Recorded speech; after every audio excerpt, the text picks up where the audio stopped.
menuju ke pendaftaran umum. That we have been shared before. Okay, once again, to all the participants, please turn on the camera and then use the virtual background that we have been shared before.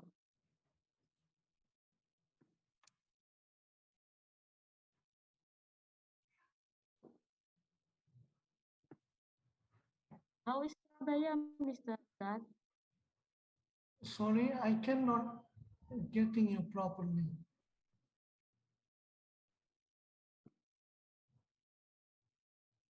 Hello, yes? Yeah, hello, can you hear me? Yeah, okay, yes, I can hear.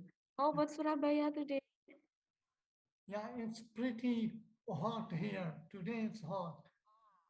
Okay, the same. Bojonegoro is also hot today. Sometimes we have rainy in the afternoon, but today is so hot. Same with Surabaya. Yeah, yesterday it's raining. Yeah, right. Okay, are you ready to give a presentation today, Mr.? Yeah, sure. Before the starting of my presentation, I would like to introduce myself and let me share the screen, please. But I think we should wait a minute because all of the students is still not in this Zoom meeting. So can we wait for about 5 minutes? Yeah, sure, we can wait. And maybe at 9 to 10 o'clock, we can start our case lecture, and let me to open this event personally. Okay. Yeah, sure. So we will start at 10 a.m.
Okay, once again, I remind to all the participants, please turn on the camera and then use the virtual background that we has been shared before.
Okay, 2 minutes later, we will start our guest lecture. So to all the participants, please turn on the camera and use the virtual background. Thank you.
Okay, Bismillahirrahmanirrahim. I will open the guest lecture event.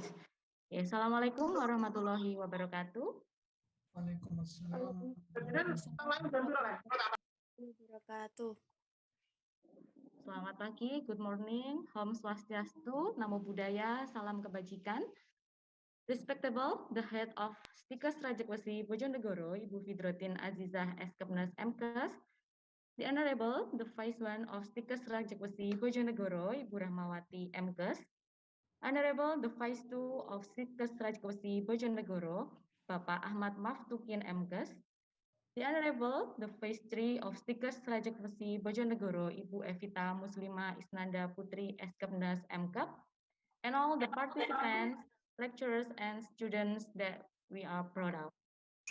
First of all, let's praise our Allah, our God, Allah Subhanahu wa Ta'ala, the most gracious, most merciful, the creator and the sustainer of the universe.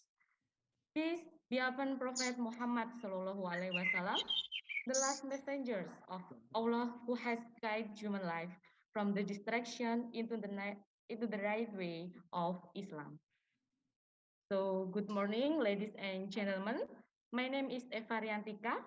It's an awesome and precious chance for me to be your moderator in this morning on Monday, 24 January 2022 in our guys lecture. the guest lecture of immunology that title Immune Response and Immunity to COVID-19. Excellencies, ladies and gentlemen, before we start our agenda for today, I will inform you about our speaker's curriculum vitae. So let me to share the curriculum vitae.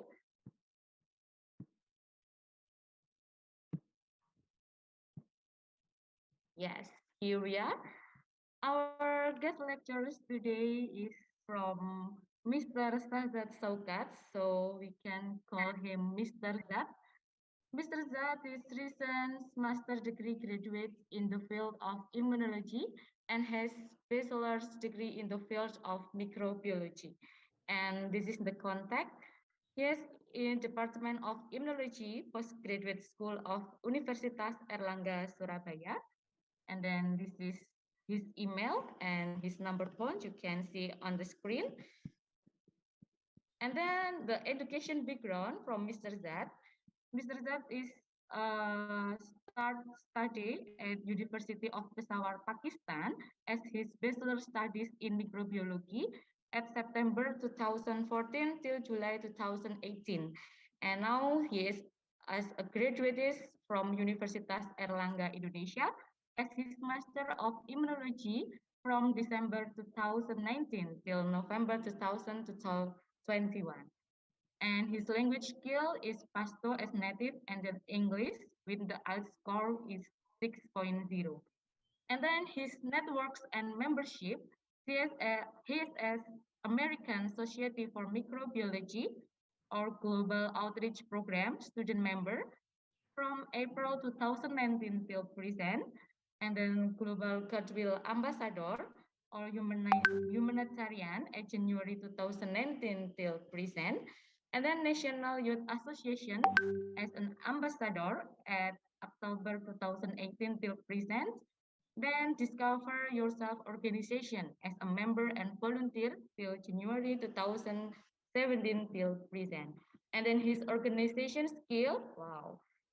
He has good communication skill with people, good planner, executor of all ages, organizational skills for independent mentoring, seminar, symposium, and seminar presentations.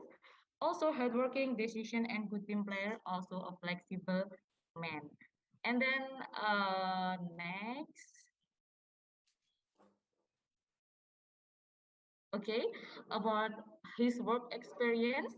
He's also as a research assistant at RSUD Dr. Sutomo Hospital since October 2020 till now at Surabaya.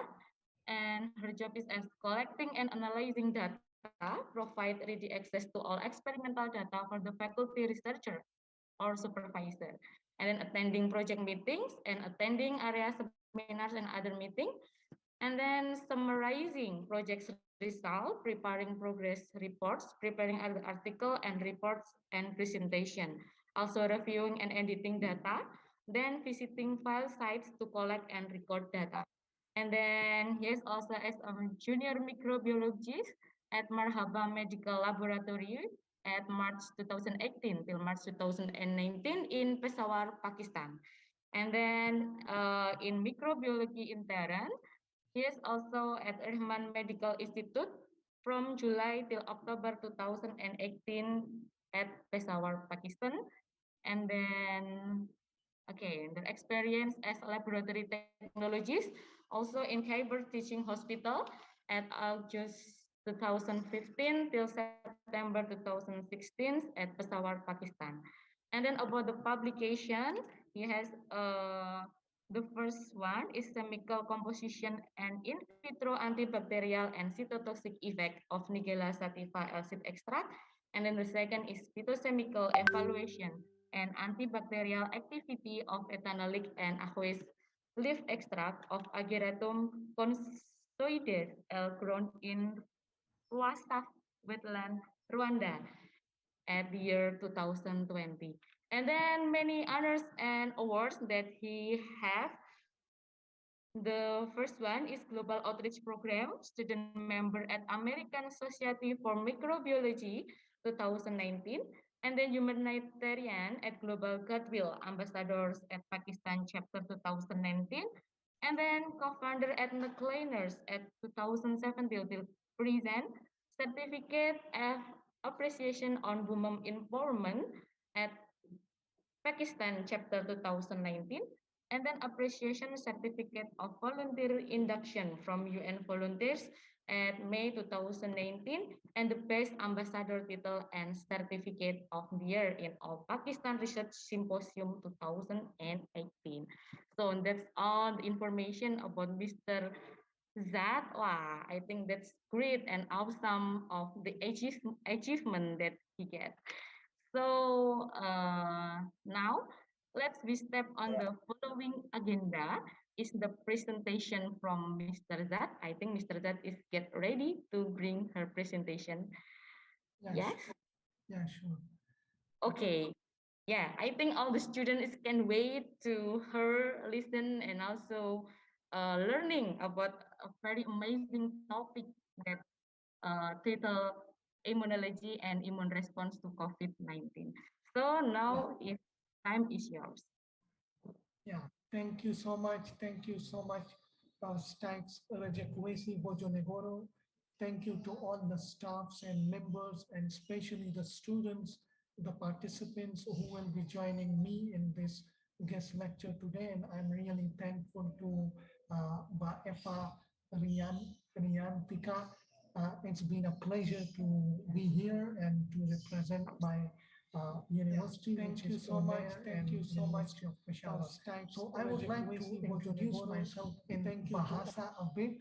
So nama saya Shahzad Shokat. Saya asal dari Pakistan. Saya alumni di UNER.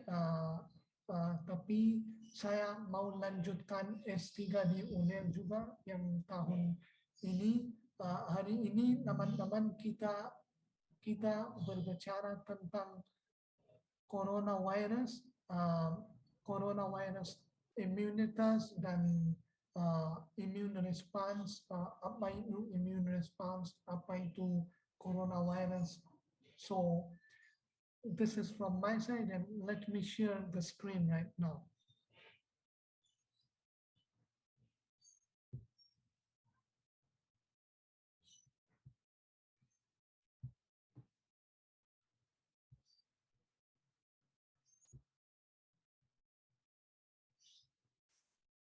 Can you see my screen?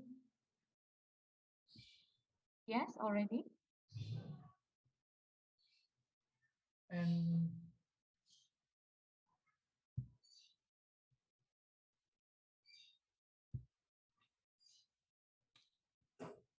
is it visible to everyone, like everyone can see?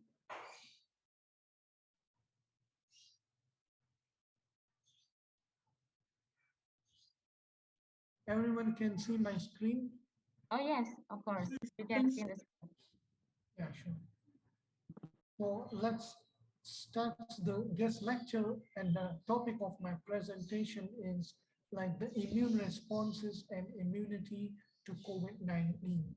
Immune responses mean like how our immune system, which is inside our body, how strong our body is through against a specific disease or against a specific infection when we get a disease or when we get a bacterial or viral infection. So how does our body respond?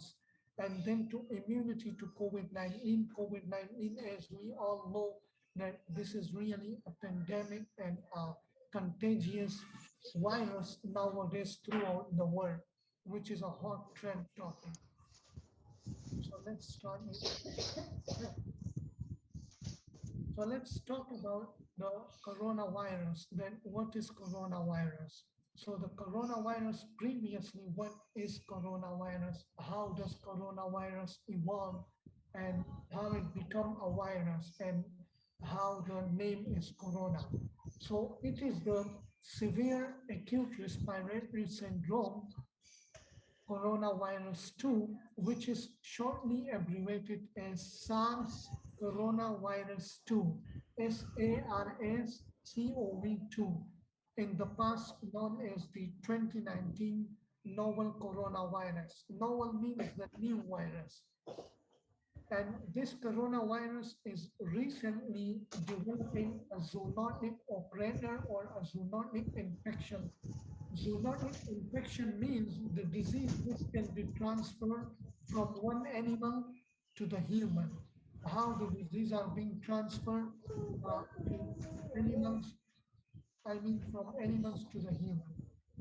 Let's show them the cause, causes of the coronavirus disease in 2019.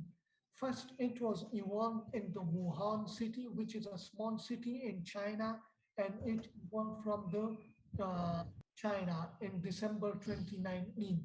So the perks of coronavirus has been started in 2019, especially in December, in the city of Wuhan, China.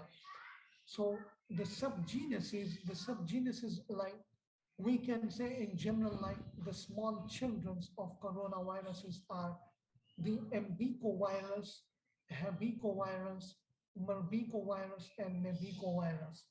These are the subgenesis of the sort of the beta coronavirus. Beta coronavirus is also the type of coronavirus, and its suborder is Conidovirinae, and its family name is Coronaviridae. The family of coronavirus is Coronaviridae, and the subfamily, which is the second family of coronavirus, is Coronavirinae. Is it clear until now? Uh, sampai sampai di sini jelas?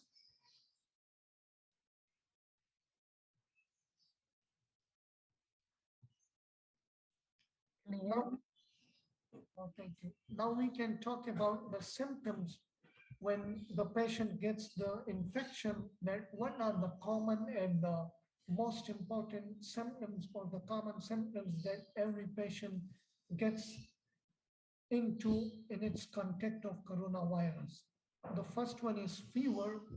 Fever is all of us knows. And the second one is exhaustion. The third one is sputum creation. And then the cerebral pain, hemoptysis, looseness of the bowels, dyspnea, lymphopenia, pneumonia, and unusual highlights, for example, like anemia, intense respiratory pain disorder, intense cardiovascular injury, and occurrence of terrific glass opacities that prompted passing. For fever, the symptoms, which is the fever, like once a person gets the infections, his or her fever will be like too high in the morning or then moderate in the evening, and then in the night it will go up again. So you should think that this person might could have the symptoms of coronavirus, so that person should be referred to the doctor immediately. Okay, next slide. So how the transmission of the coronavirus is being occurred, how it is transmitted from the animals to the humans, and how it is transmitted from one human to another human. So according to the WHO, as we all know that World Health Organization, according to that, stating reports recognize two types of snacks that could be a potential repository of the COVID-19. Nonetheless, until this point, there has been no steady proof of coronavirus repository. Like until now, there is no specific or genuine proof with the WHO that what is the repository, what is the reservoir of the coronavirus transmission. So they just recommended the two types of snacks which through which it can be transmitted, other than warm-blooded creatures and flying creatures. Flying creatures like it might be like bat, mosquitoes, or other flies. And the genomic grouping examination of coronavirus demonstrated 88% character with two bat. As I previously talked about the bat, so this is the bat. which is having 88% characteristics of genomic grouping examination, determine extreme intense respiratory disorders.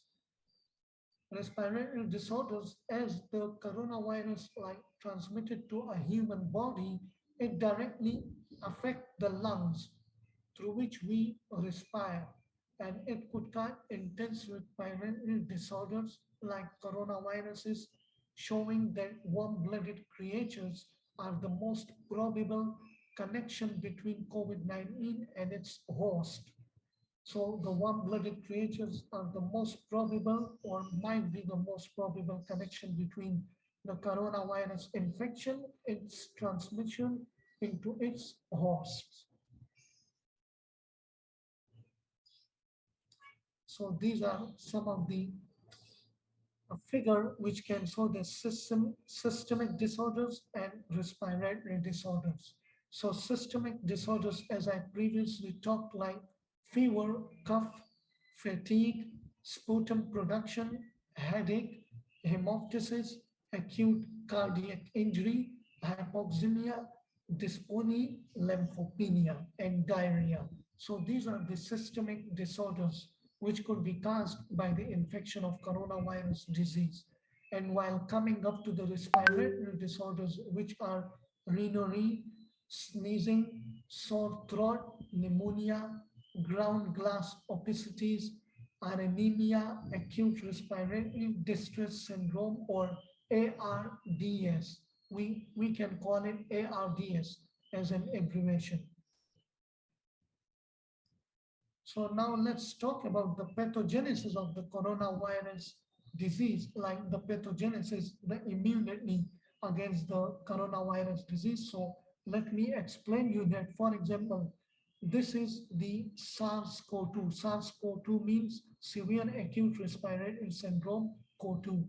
It's like the coronavirus, and these are the antigen receptors ACE2 and ACE2. And here you can see the lungs, and while here it's the gut. So once the coronavirus gets into its host, it's directly make an entry, SARS-CoV-2 entry through the lung, and then it can replicate as a we call it viral replication. Like once the get virus gets into a human body, it's did the multiplication. Multiplication means it's divided, and keep dividing means it's spreading its disease. So through lung, once it's get into through the lungs or the gut, it can cause tissue damage. The tissue damage might be blood tissue damage and ligament tissue damage, whatever it is, but it will be tissue damage. And then after gets into the lung and did the viral replication, it will spread into the macrophage, dendritic cells, endothelial cells, which are present as in skin, and then antigen presenting cell, antigen APC, we call it APC, and then the cytokines. So this is the antigen presentation against the coronavirus disease. And now coming into the hyper, after this, it will develop a cellular immunity. As we are talking about the pathogenesis of COVID-19, so it will make a cellular immunity in which there could be antigen presenting cells along with the antigen, and these are the TCR. TCR are the T cells repositories. T cell repository, so it can be represented as the T cell along with the CD4 plus 2 cell. So CD4 is also a receptor while building up the cellular immunity. And after coming up from the cellular, the CD4, on the other hand, it can make CD8 cells plus T cells. T cells are natural killer cell or NT cells. We call it natural T cells. And it can create the cytokines. After this, the cytokine storm, which can cause a hyperinflammation due to the tissue damage, there are interleukin 6, interleukin 8, interleukin 1 beta, interleukin 17A, tumor necrosis factor alpha. TNF is abbreviated as tumor necrosis factor alpha, and IFN gamma is abbreviated as interferon, and GM cerebrospinal fluid, CSF cerebrospinal fluid. So after that, the humoral immunity will build up through the help of T helper cells. Th2 means T helper 2 cells, which are helping them to build up the antigen for building up the humoral immunity. So these are the basophil and the B cells and the plasma cells. And then after the plasma cells, along with the B cells and the memory 8 cells. Memory 8 cells, which are keeping the memories of the previously cells which are being made. So along all of these processes, after antigen presentation and cellular immunity and coming into the humoral immunity, antigen IgG and IgGM and IgG.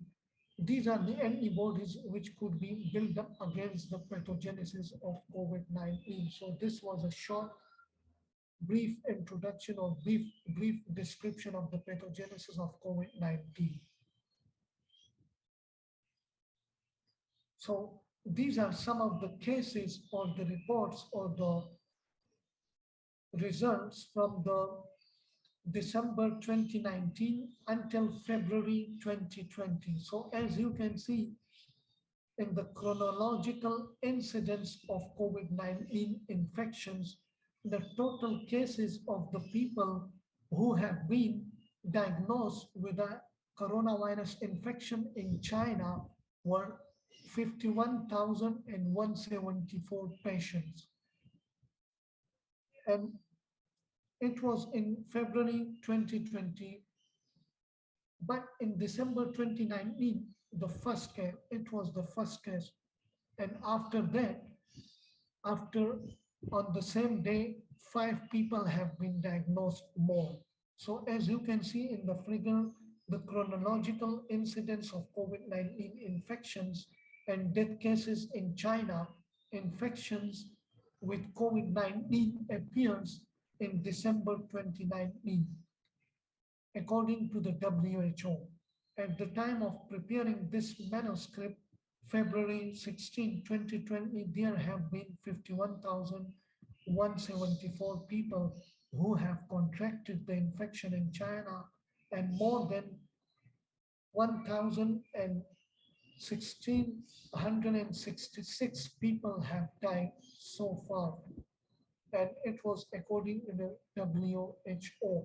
So these are the death cases of COVID-19 infection, which you can see as the red line indicates. 1,666 people have been died since until February 2020. And the total cases which were being diagnosed until February 2020 was 51,174.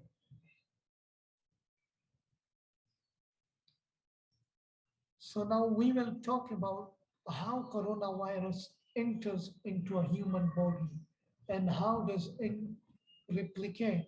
I mean the replication, how does it divide or multiply?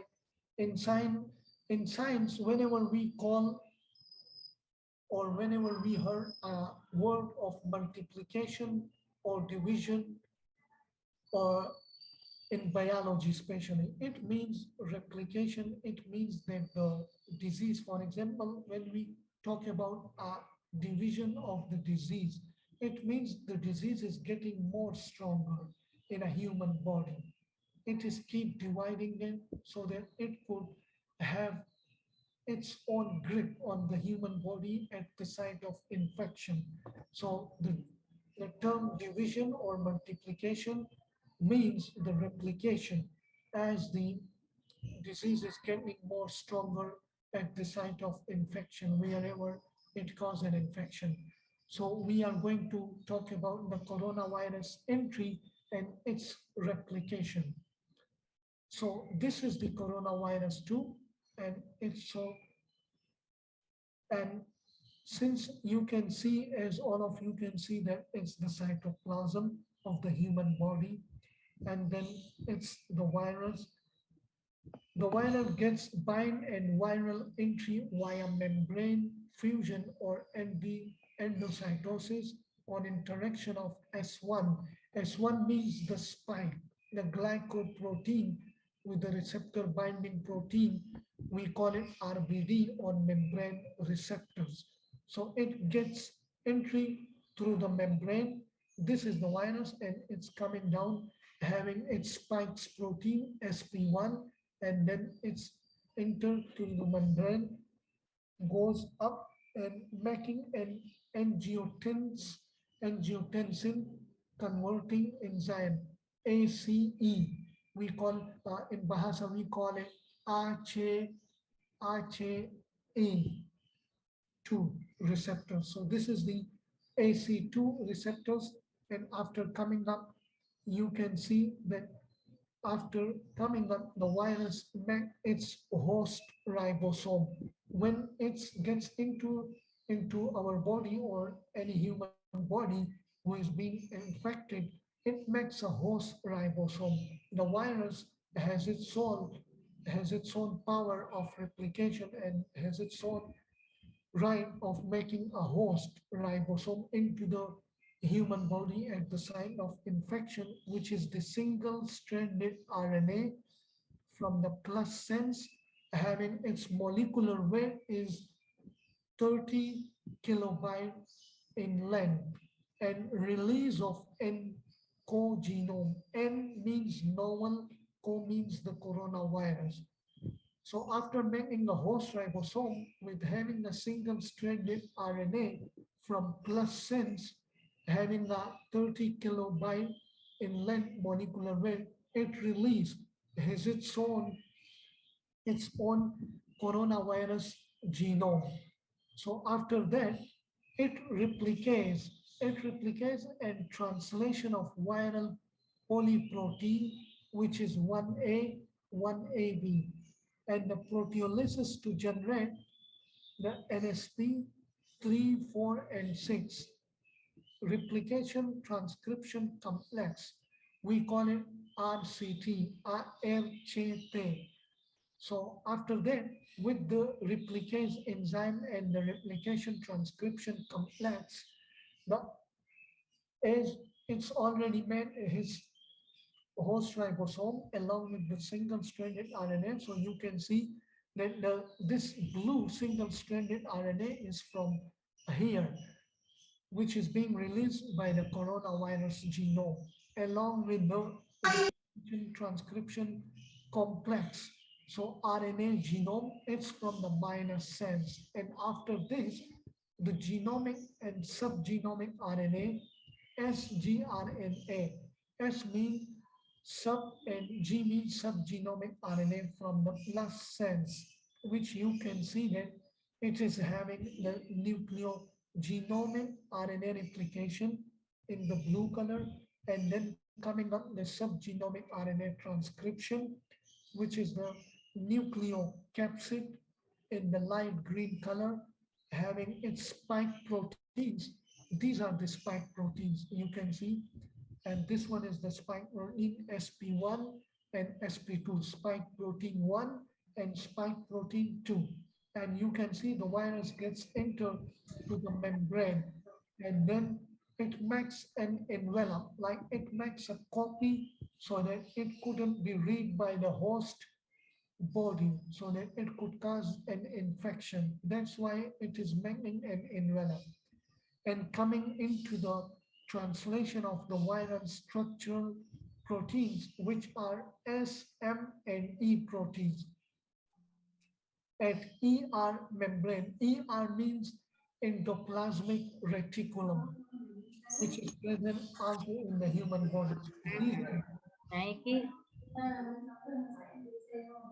apa meneh nek patofisiologi ngene. Yes.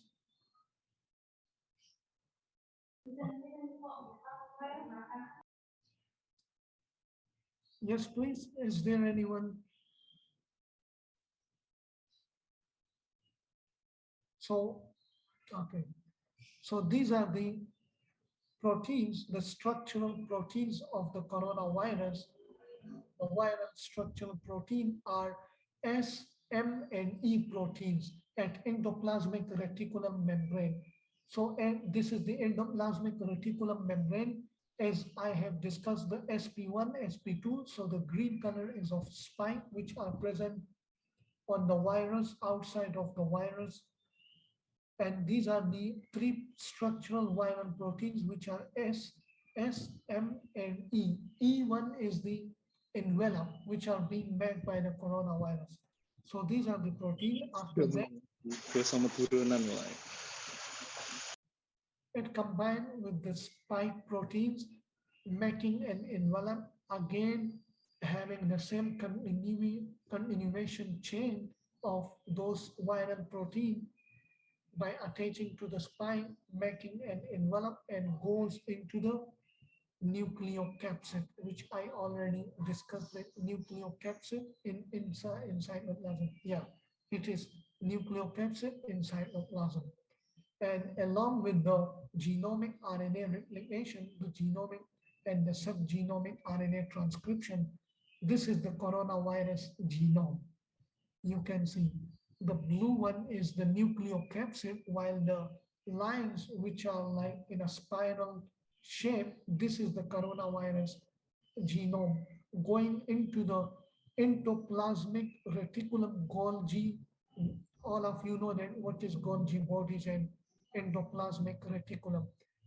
It ER Golgi intermediate compartment. It makes a compartment along with the same structural viral structural protein SM, and then the spine, then the envelope, continuing the same chain by, as you can see, the S, E, and M proteins combine with the nucleocapsid and coming up to make an assembly of mature virion.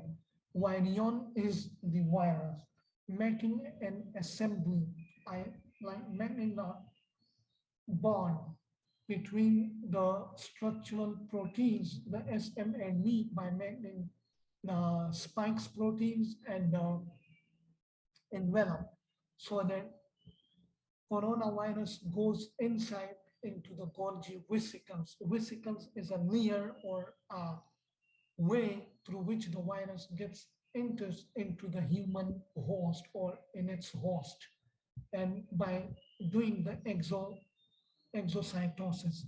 So this is the whole genome of the coronavirus entry and replication, how it gets into making copy, making the multiplication, the division into the human body by making up the spike proteins, the coronavirus, its own genome, and having different viral structural proteins, which are S, E, and M proteins.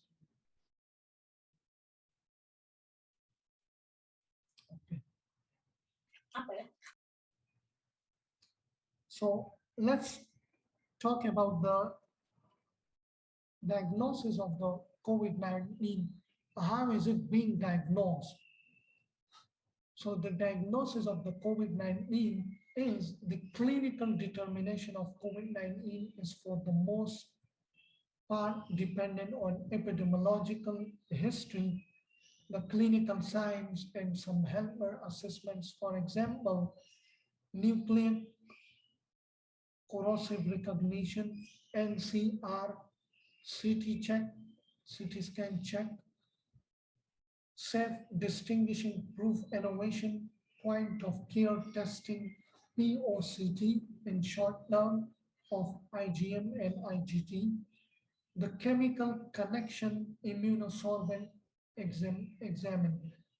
ELISA, we call ELISA. ELISA is also a test, laboratory diagnostic test, and blood culture through blood collection. In this way, helper assessments are essential for the determination of COVID-19, similarly as the epidemiological history. As we know from the history of the patient, his symptoms, and then we refer it to the doctor for the testing, so that either that person is having the symptoms, the coronavirus symptoms or not.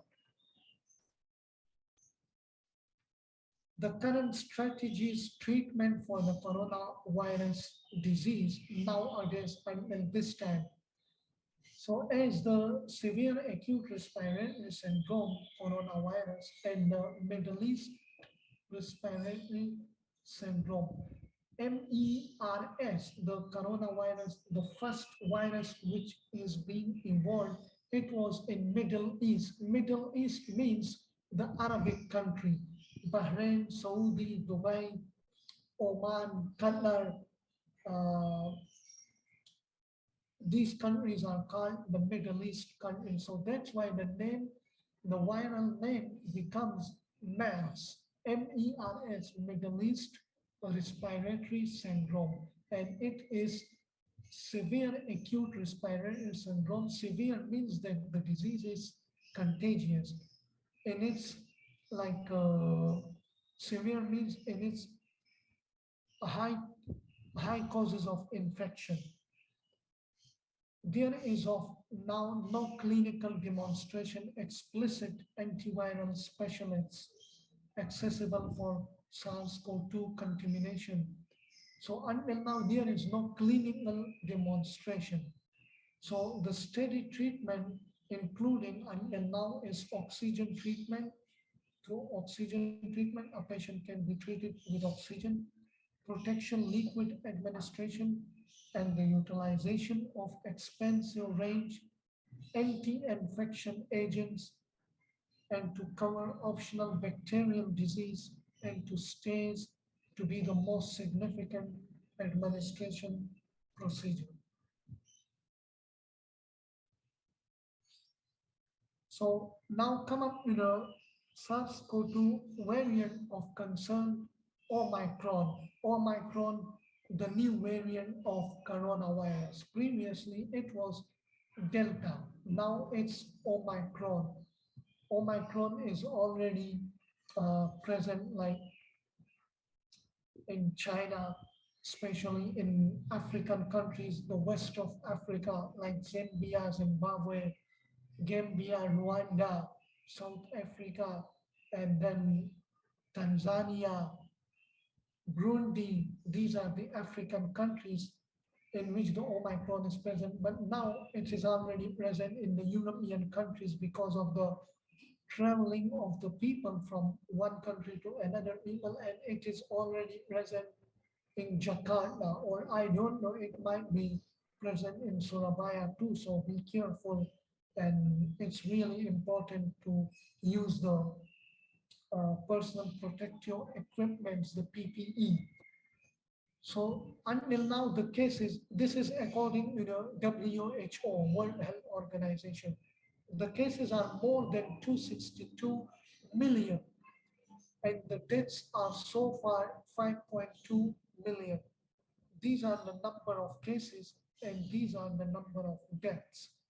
So regions of the Americas, the yellow color indicates these are the regions of America, and the Western Pacific region, the Eastern Mediterranean region, the Southeast Asia region, the European region, and the African region. As you can see, the blue color down there.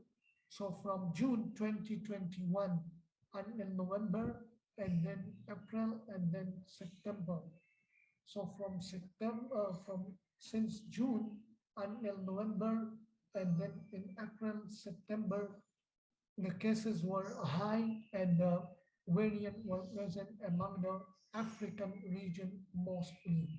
And this data smooth with 7-day moving average. So these are the deaths: 20,000, 15,000, 10,000, 5,000. These are the deaths according to the number of the patients, infections, and according to the number of the months. So all viruses evolve over time. The more the virus circulates, the more the virus will evolve. It means the more the virus is present or the more people who are already being diagnosed with an infection, the more they go to the crowded places, the more they travel, the more they are giving the opportunity to the virus to become an opportunistic pathogen. Opportunistic pathogen is like a pathogen which gets an opportunity and it utilizes that opportunity to cause and spread the disease quickly and rapidly. So the more the virus replicates, it will evolve, and the more the virus infection will get strong into this world in every country. So most changes have little to no impact on the virus properties or behavior. So far, the changes like we, the people, we are using the personal protective equipment like wearing of masks, gloves, cuffing on our hands like this. It has caused no impact on the virus's properties or behavior. It means that the virus is still strong enough to cause the infection by itself. So, however, some changes to SARS-CoV-2 lead to the emergence of variants that may affect. So it gives the emergence, it gives the opportunity to other variants like to the new variants other than Omicron. I don't know what the variants will be. So it gives the opportunity virus transmissibility, disease severity and presentation, effectiveness of vaccines, therapeutics, diagnostic tools, or public health and social measures. So effectiveness of vaccine, like it gives us the signal that the World Health Organization and those developed countries who have the strong economical status, they have to work on the new vaccines or the same vaccines, but they have to add some more doses of the vaccines or the viral antigen load so that the vaccines could work properly and rapidly. Several SARS-CoV-2 variants have been identified and some have been characterized by WHO as variants of interest, VOI, or variants of concern, VOC. So this is the coronavirus genome having its spikes protein. So this is the spikes used by the virus to attach to human cells. Once it gets into the human body, then it gets detached. The spikes goes to the human body and to the host to attach itself and to cause infection. Changes to the spike protein may result in changes in the virus transmissibility or the virus may escape immunity. So as long as the new variants are coming, the shape of the spike protein is being changed and it may tackle the immunity or it may trick the human immunity to cause the infection without letting the immunity of the human person know. So this is also according to the WHO, SARS-CoV-2 variants of interest, VOI, and variants of concern, VOC, as I have discussed previously in the previous slides. So the SARS-CoV-2 variants of interest, VOI, a variant with genetic changes that are predicted or known to affect virus characteristics such as transmissibility, disease severity, immune escape, diagnostic or therapeutic escape. So this is the variants of interest such as transmissibility, the disease can transfer easily. Disease severity, the disease could get more severe, more dangerous. Immune escape, like the immune system is not that much stronger to make or to show resistance against the infection, at least the resistance, and then the diagnostic or therapeutic escape. So the causes community transmission on multiple COVID-19 cases or clusters in multiple countries with increasing relative prevalence or other epidemiological impacts to suggest an emerging risk to global public health. So they are suggesting where the countries that have the most cases of infection or most cases of coronavirus patient, they are giving the emerging risk to other global public health, like they are giving the opportunity where the coronavirus infection cases are present in the countries, so they shouldn't travel to the other countries by not spreading the virus quickly or rapidly. So now coming up with a SARS-CoV-2 variant of concern, VOC or VOC meets the definition of a VOI. It meets the definition of variants of interest, basically.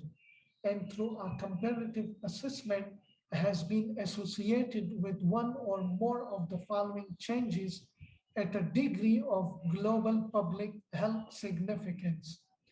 It can increase in transmissibility or detrimental change in COVID-19 epidemiology or increase in virulence or change in clinical disease presentation or decrease in effectiveness of public health and social measures or available diagnostic vaccines therapeutics. So as it meets the definition of variants of interest, so they are talking about the increase in transmissibility, so the virus will increase its transmission quickly, increase of virulence or change in clinical disease. So it means the symptoms we are getting in the hospitals clinically, they could change, like there might be some new symptoms which could possibly occur, and decreasing effectiveness of public health and social measures. So it means that the decrease of effectiveness, the drugs or the dose or the vaccine which we are giving to the people or the patients who are already infected, it might not could work very well. As you can see, Omicron designation a variant of concern by WHO. So Omicron is really a contagious variant of the coronavirus after Delta by the WHO, World Health Organization. On November 26 November, WHO designated B11529 a variant of concern. The name of the Omicron variant is B11529, a variant of concern because of preliminary evidence of detrimental change in coronavirus epidemiology. As a variant of concern, it was named Omicron. So this variant was named by WHO as Omicron. So Omicron has a large number of mutations, including more than 30 genetic mutations of the spike protein. Wow. So Omicron has a large number of mutations, like it is mutating very quickly. What is mutation? Mutation is like a sudden change in a human body. It is called mutation, which is not normal.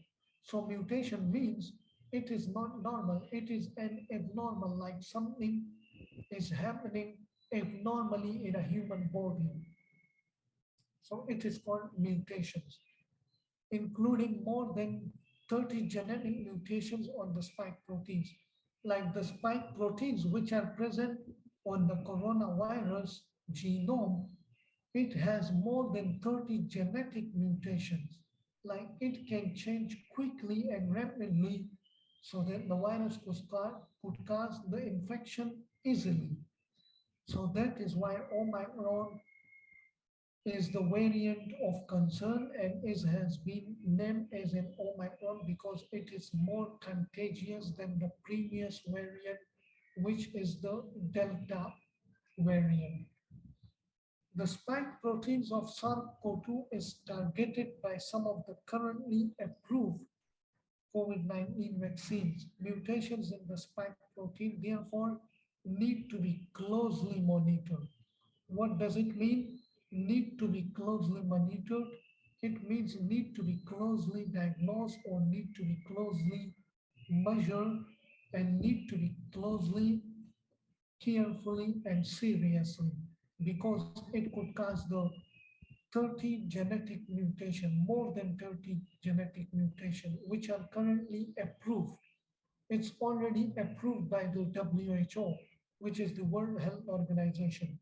So some mutations have previously been associated with increasing transmissibility and it making it easier for the virus to bind and attach to the cell. So these mutations on the spikes proteins, which are more than the 30 genetic mutations according to the WHO, it means it can give the opportunity or it can give a way to the virus to easily bind and attach to the human cells or attach to the site of the cells where the site of infection occurs. So in this figure, you can see this is the Delta variant of the coronavirus, and this is the new variant of the coronavirus, which name is the Omicron. So Delta compared to Omicron with mutation in the S1. S1 means spikes protein 1, domain of the spike protein. So spike protein of the SARS-CoV-2 and spikes proteins of the SARS-CoV-2 in Omicron and Delta respectively. Areas with mutation. The red areas in color, it represents more than 70% mutation, while in the yellow color, it has 40 to 70% mutation, while in the light yellow color, it has 15 to 40%, while in the light green color, it has 5 to 15%, and the blue one, which is this one, the light blue, which has the mutations and the causes of infection and the sign of infection is just 1 to 5%.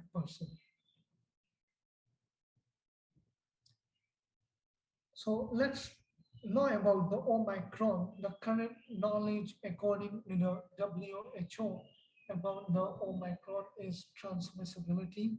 It is not yet clear whether Omicron is transmissible. It is not yet known that Omicron is also transmissible like the Delta variant from one human to another human causes more or less severe disease compared to other variants like Delta, or impacts the effectiveness of current COVID-19 vaccines.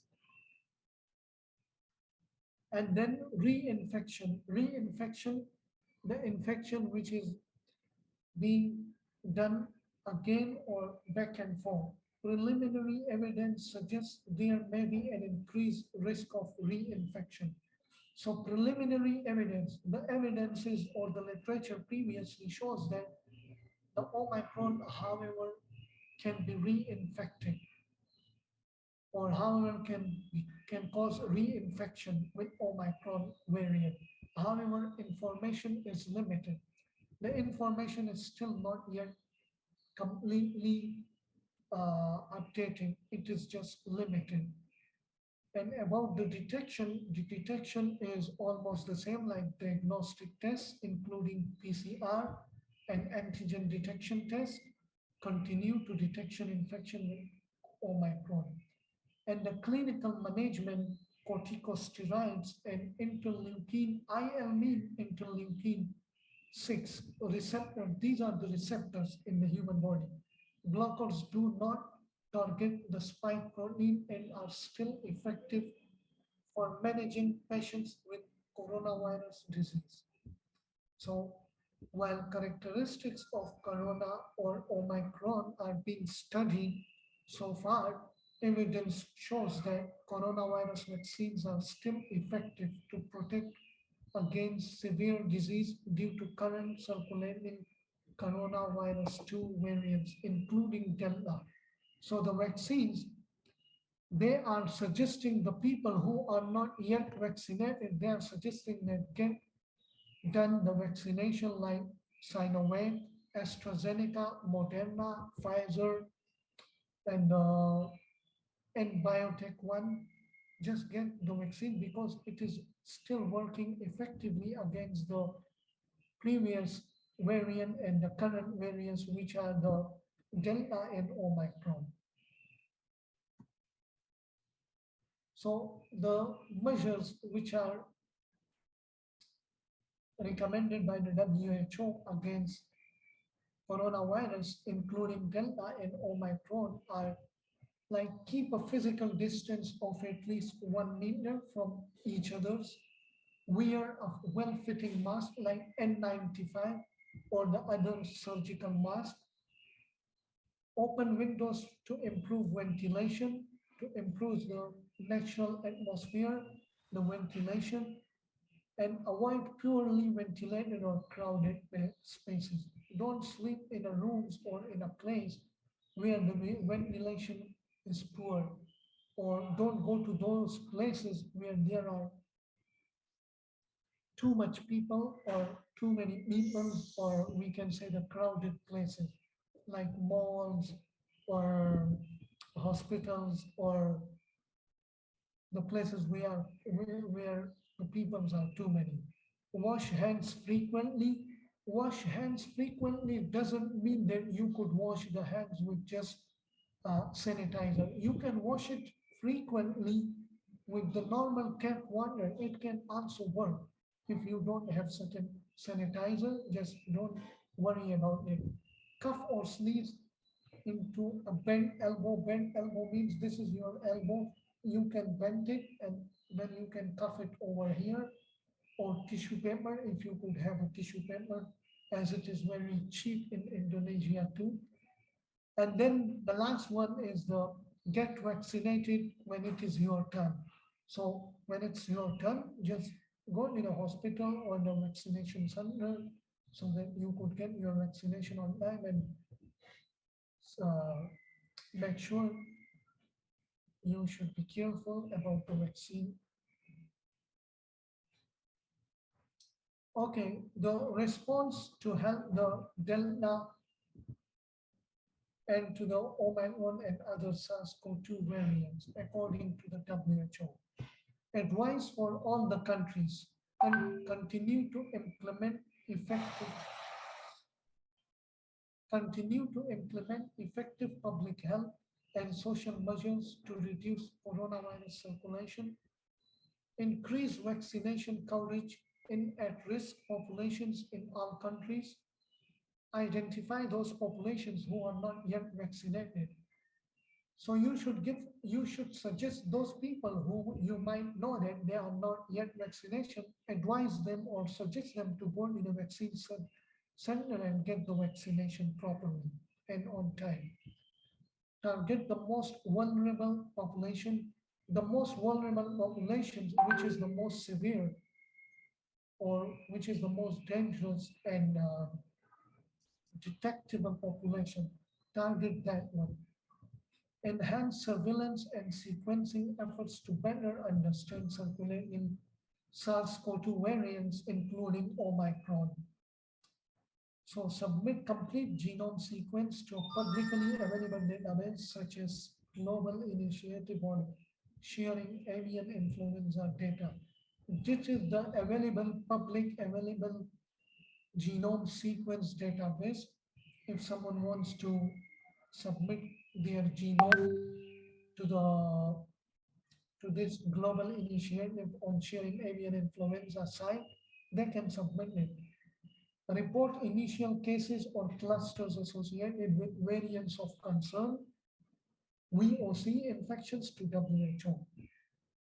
Where capacity exists, perform field investigations and laboratory assessments to improve understanding of the potential impacts of variants of concerns. So these are the risk-based approach to international travel in the context of SARS-CoV-2 variants. In response to the emergence of Omicron, many countries have introduced travel-related health measures, which are including travel bans. Travel bans will not prevent international spread, will place a heavy burden on lives and livelihoods, and may disincentivize countries to report and share epidemiological data. Sorry. An evidence-informed and risk-based approach to international travel should be applied in the context of COVID-19 in line with the IHR 2005. Travel for essential purposes should continue to be prioritized. Travel for essential purposes. If you don't need to do something in other countries, don't travel. Just make yourself cure or make yourself safe as much as you can, including emergency and humanitarian missions, travel of essential personnel, repatriations, and cargo transports of essential supplies.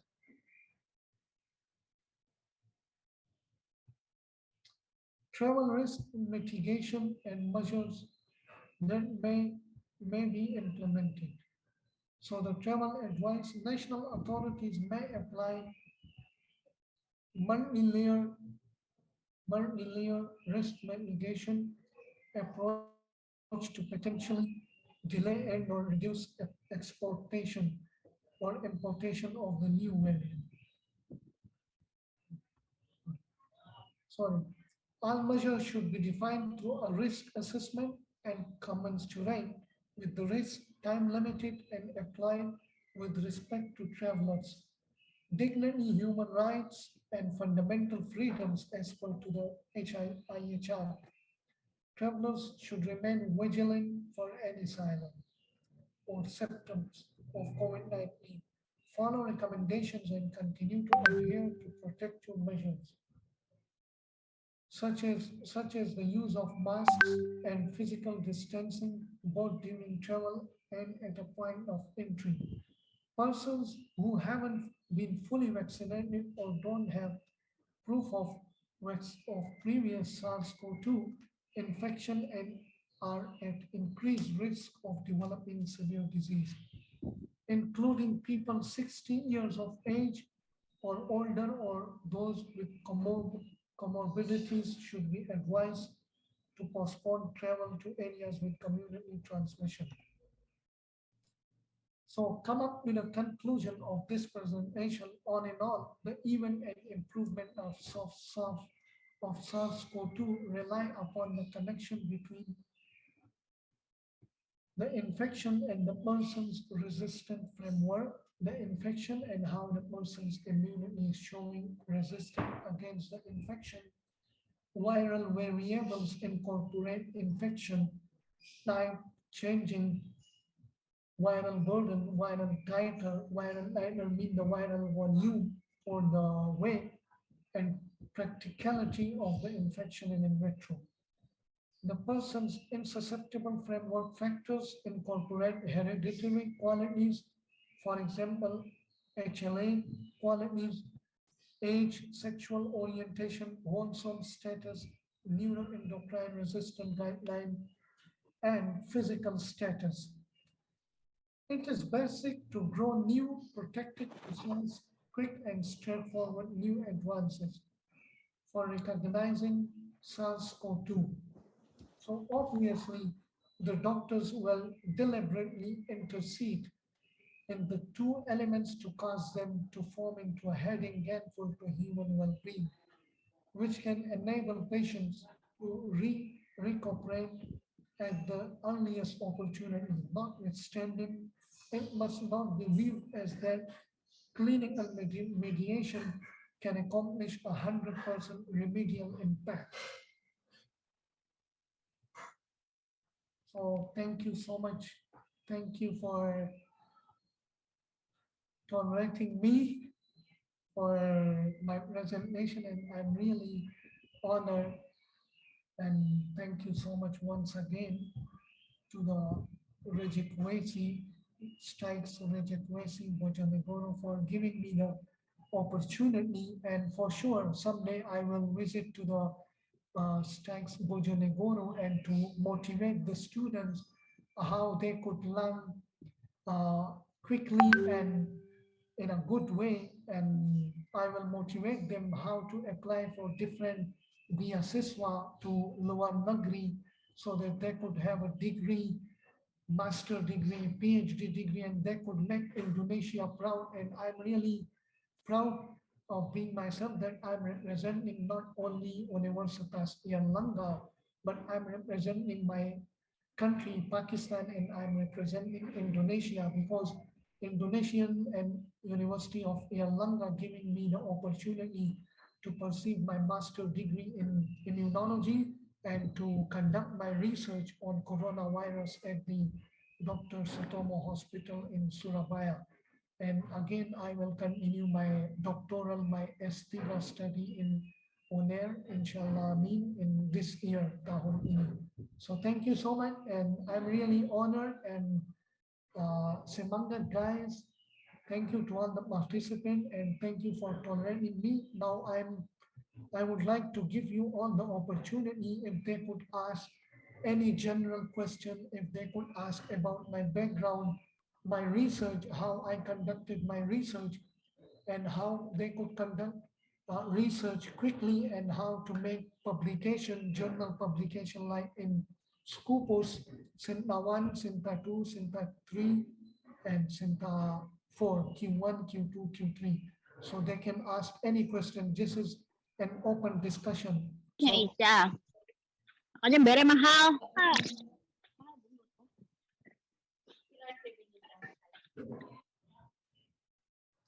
Okay, thank you, Mr. Z.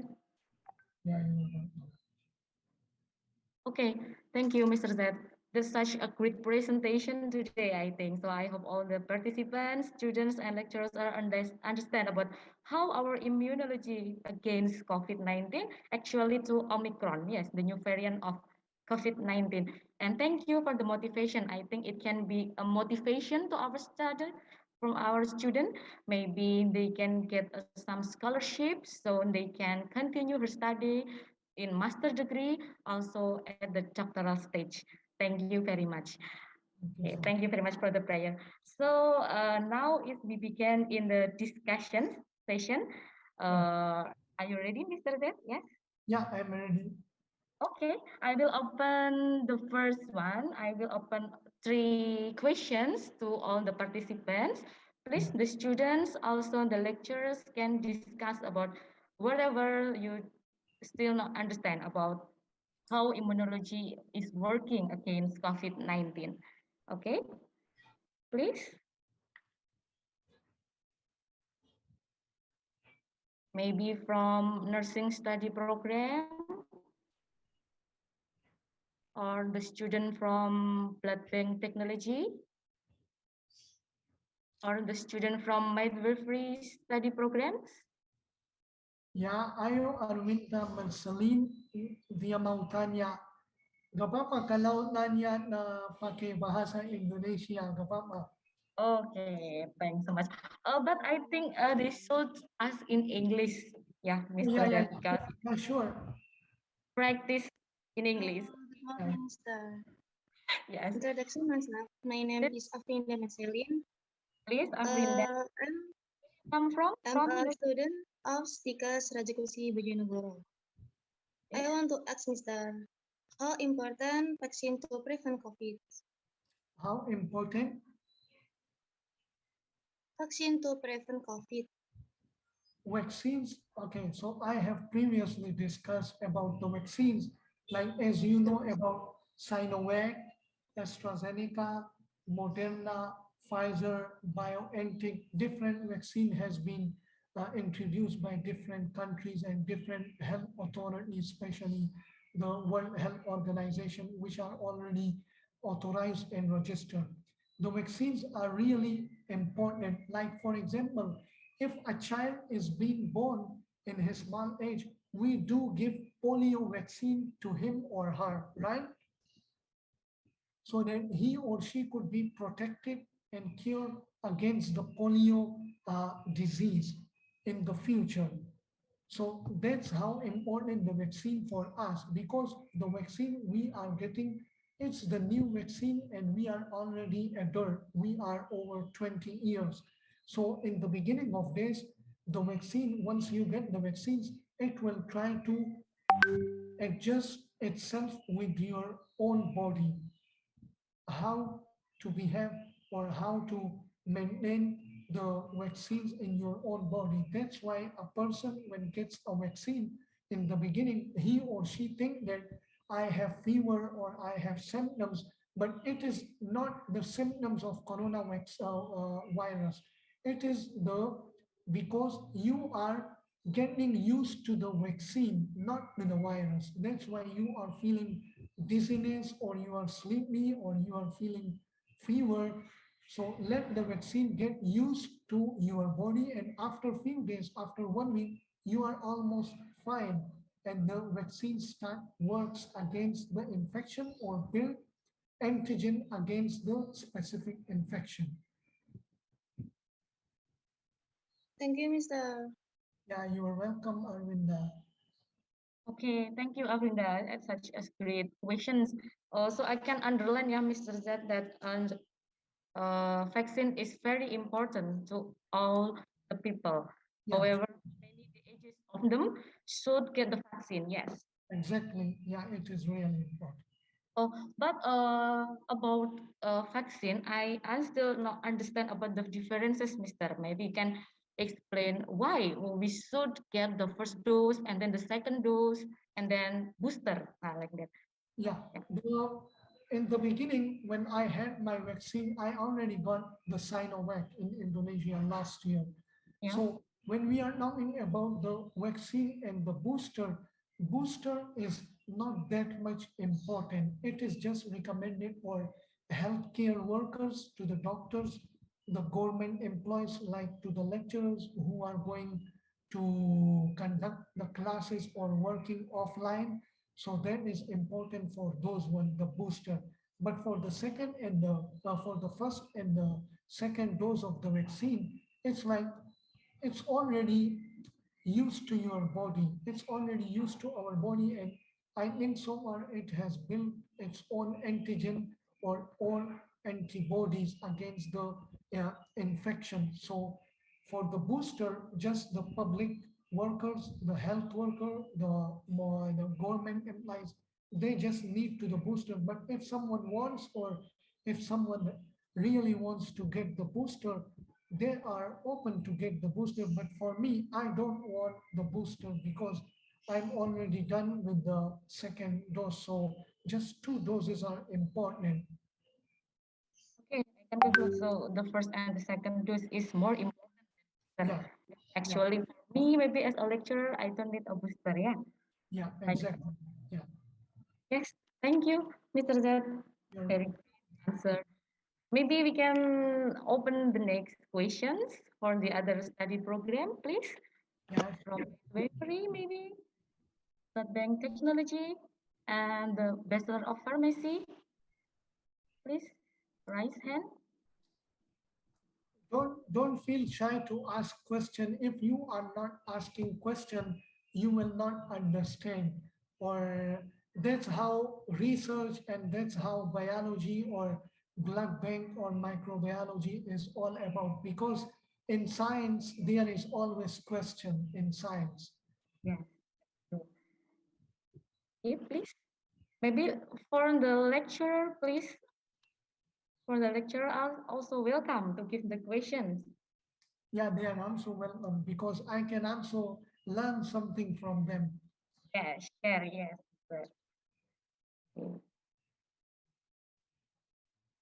Okay, please, next question.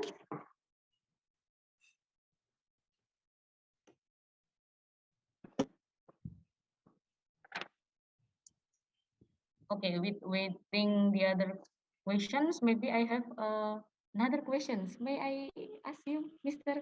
Ted? Yeah, sure. Waiting the participants. So which ones is the more dangerous The more dangerous variant is nowadays is the Omicron virus, because as I have discussed that Omicron has did the mutation like more than 30 genetic mutation on its spike. Like this is the protein and these are the spike protein. So once it's get into the human body, the spike just detach from the genome and it's attached to the human cells to cause infection. The Delta virus was really dangerous too, but now the Omicron can cause the infection very quickly, like within 1 to 3 days. And the transmission is more quickly than the other, yes. Yeah, exactly. But about the vaccine, it's not need a special vaccine for Omicron, or it's okay we use AstraZeneca, Moderna, and it's okay. Yeah. So far these vaccines are working against the Delta and the Omicron. AstraZeneca, Sinovac, Moderna. Okay, I see. Yes, please. We still have maybe about an hour later. Yeah, an hour later we still have time to discuss. Mrs. Citita, maybe. Oh no. Okay, please. To the other students who wants to discuss and ask some questions.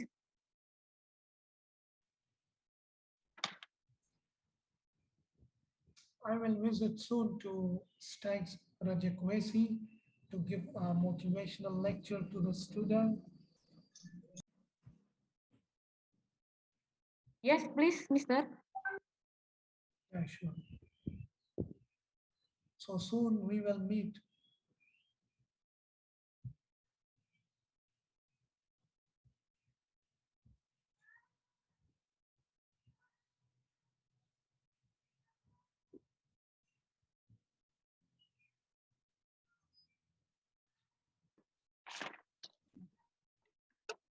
Okay, Mr. Z, because there is no questions again in our discussion session, how if we close this guys lecture? Yeah, sure. Okay, but before we left this Zoom meeting, let me take some picture from the documentation. Okay. Yeah, sure. Yes, okay. Yeah. Can I get the link of this lecture, like so that I could see later? Okay, please. You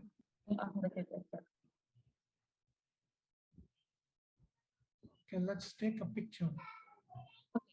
Please, to all the participants, please turn on the camera, and Mr. Retno will take a picture. You can take. Mr. Retno, yes. Okay, ready? 1, 2, 3. Okay. The next slide. Okay. Freestyle maybe, yeah, like this. Okay. Yeah. 1, 2, 3. Okay. Enough, Miss Retno? Okay, enough. So, Miss that for giving awesome presentation today. So I hope all of the students, lecturers, and all the participants will upgrading our knowledge actually about immunity against COVID-19. So ladies and gentlemen, it's come to the end of this event. So thank you all for your support and participation. We wish all of you can take the goodness and the advantage of the information and knowledge today that has been shared by our awesome guest lecturer, Mr. Zat. So this is all of the information. I think that's enough, and all of the disadvantage, as a moderator, say sorry to everyone. Okay. Wassalamualaikum warahmatullahi wabarakatuh. Waalaikumsalam. Thank you, Mr. Terima kasih, Mbak Eva. Thank you, Mister. Thank Mr. you. Maybe visit STIKES Rajekwesi Bojonegoro. Thank you so much. Thank you. I'm sorry. Thank you.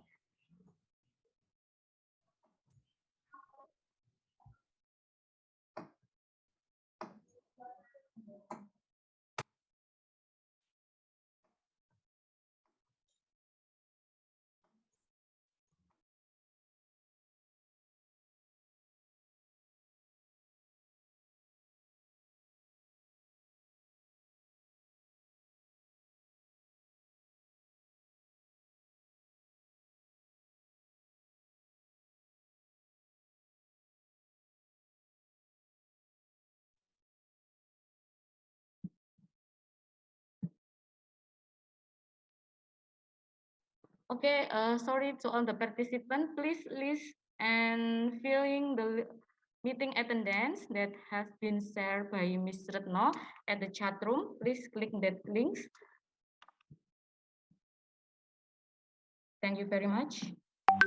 Everyone who has filling the meeting attendance can leave this meeting room. Thank you.